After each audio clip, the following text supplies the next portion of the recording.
Assalamualaikum warahmatullahi wabarakatuh. Perkenalkan, nama saya Ade Rizka, NIM saya 12191807. Saya dari kelas 12 3F30.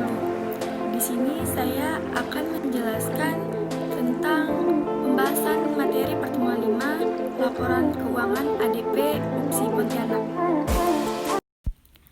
Oke, lanjut aja langsung ke pertemuan 5. Akuntansi perusahaan jasa, laporan keuangan dan tahap akhir penyusunan laporan keuangan. Pembahasan modul praktek dasar akuntansi pertemuan 4. Pertama, laporan keuangan, yaitu laporan yang meliputi neraca, laporan atau laba rugi, laporan perubahan posisi keuangan, atau yang dapat disajikan dalam berbagai cara, seperti laporan arus kas atau laporan arus dana, catatan dan laporan lain, serta materi penjelasan yang merupakan bagian integral dari laporan keuangan. Bentuk-bentuk laporan keuangan. Pertama, laporan laba atau rugi. Laporan keuangan yang menggambarkan kinerja perusahaan untuk memperoleh laba dalam suatu periode tertentu yang meliputi penghasilan dan beban. Bentuk laporan laba atau rugi. A. Laporan laba atau rugi bertahap atau multiple step, yaitu suatu bentuk laporan laba rugi di mana ada pemisahan antara pendapatan usaha atau biaya usaha dengan pendapatan atau biaya di luar usaha. Contoh laporan laba rugi bertahap. Pada CV Mikita, laporan rugi laba per 31 Desember.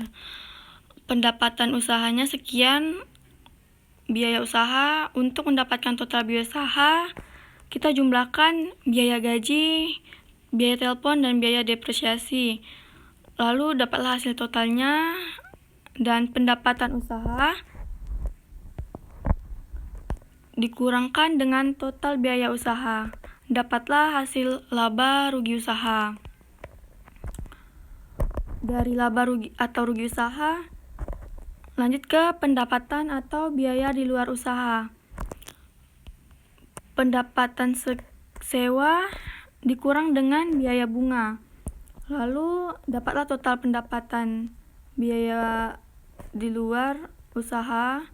Lalu laba atau ruginya dikurang dengan total pendapatan biaya di luar usaha, dijumlahkan atau dikurangkan sesuai laba atau ruginya. Lalu dapatlah laba atau rugi bersih. Lanjut, bentuk laporan. B. Laporan laba atau rugi satu tahap atau single step, yaitu suatu bentuk laporan laba rugi di mana tidak ada pemisahan antara pendapatan usaha atau biaya usaha dengan pendapatan atau biaya di luar usaha. Catatan, laporan laba atau rugi perusahaan jasa bentuknya single step. Contoh laporan laba atau rugi satu tahap, single step. Pendapatan usahanya sekian ditambah dengan pendapatan sewa, lalu dapatlah total pendapatan. Lanjut ke biaya usaha. Untuk mendapatkan totalnya, kita jumlahkan biaya gaji, biaya telepon, biaya bunga, dan biaya depresiasi.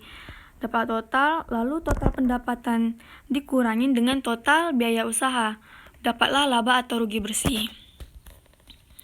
Lanjut, laporan perubahan modal. Laporan perubahan modal keuangan yang menyajikan informasi mengenai perubahan modal perusahaan karena operasi perusahaan pada suatu periode akuntansi tertentu.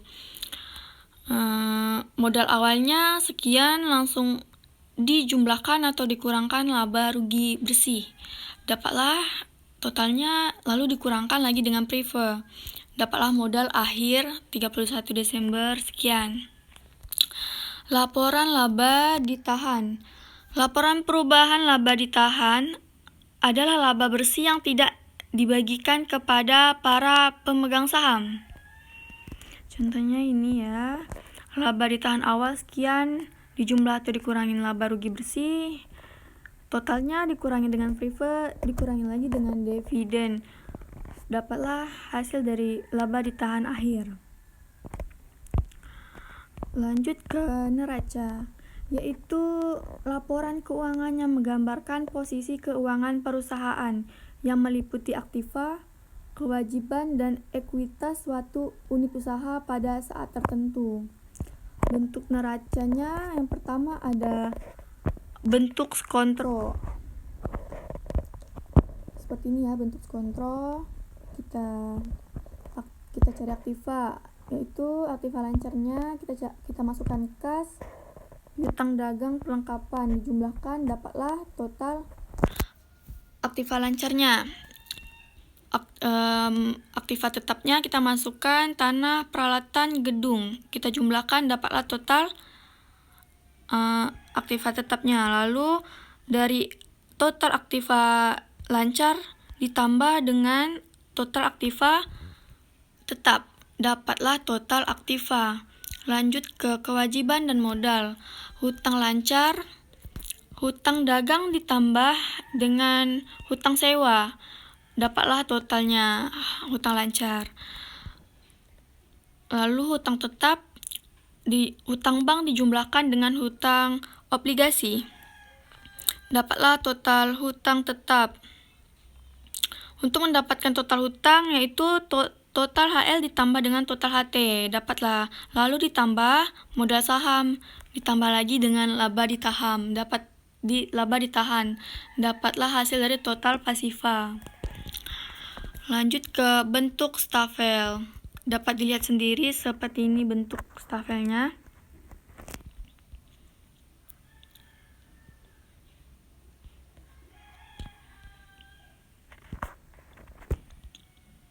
Oke. Lanjut ke tahap akhir penyusunan laporan keuangan perusahaan jasa. 1. Jurnal penutup adalah jurnal yang dibuat pada akhir tahun untuk menutup semua rekening yang bersifat sementara. Rekening sementara adalah rekening-rekening yang hanya berlaku untuk satu periode akuntansi, meliputi semua rekening yang dicantumkan di laba rugi atau prive. Tujuan jurnal penutup yaitu yang pertama, untuk menutup saldo yang terdapat dalam semua rekening sementara, agar saldo rekening modal menunjukkan jumlah yang sesuai dengan keadaan pada akhir periode. Proses penutupan buku. Menutup semua rekening pendapatan ke rekening ikhtisar, laba rugi. Lalu, untuk menutup semua rekening biaya ke rekening laba rugi, seperti ini. Lanjut ke menutup rekening rugi atau laba ke rekening modal. Yang pertama, jika perusahaan memperoleh laba. Yang kedua, seperti ini jika perusahaan memperoleh rugi. Lanjut ke proses penutupan buku. Menutup rekening prive atau drawing ke rekening modal. Seperti ini ya. Lalu lanjut ke neraca saldo setelah penutupan buku. Neraca saldo setelah penutupan buku yaitu suatu bentuk neraca saldo yang digunakan untuk membuat semua rekening yang tidak mengalami penutupan buku. Isi dari NS setelah penutupan buku adalah sama dengan isi neraca di neraca lajur, kecuali yang pertama, saldo prive tidak perlu dimasukkan ke dalam NS setelah penutupan buku. Lalu yang kedua, saldo modal diisi dengan saldo modal akhir yang ada di LPM atau di neraca. Lanjut ke jurnal pembalik, di mana jurnal yang dibuat pada awal tahun untuk menyesuaikan kembali AJP yang pernah dibuat pada akhir tahun periode sebelumnya, selama berhubungan dengan penerimaan atau pengeluaran kas pada periode. Tujuan dibuatnya jurnal pembalik yaitu untuk menyederhanakan pembuatan jurnal yang bersangkutan pada tahun berikutnya.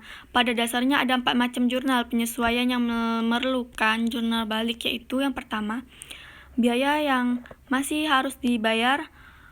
Kedua, pendapatan masih harus diterima. Ketiga, pendapatan diterima di muka atau jika menggunakan pendekatan laba atau rugi. Biaya diterima di muka atau jika menggunakan pendekatan laba atau rugi. Sekian dari